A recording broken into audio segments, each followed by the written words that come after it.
Hey, hi friends, and welcome to my channel. Today I'm sharing with you an omelette in a cup or mug recipe which is super easy to make and is completely oil free. This delicious omelette could be made in just 5 minutes. For more such videos, do subscribe to my channel and let's begin.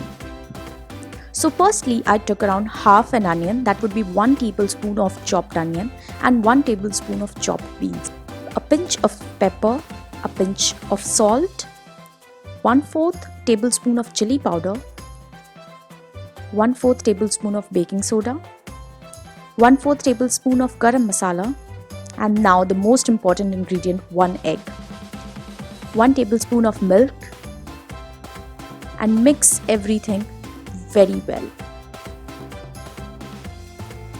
Put the mixture in the microwave at high settings for around 2 minutes.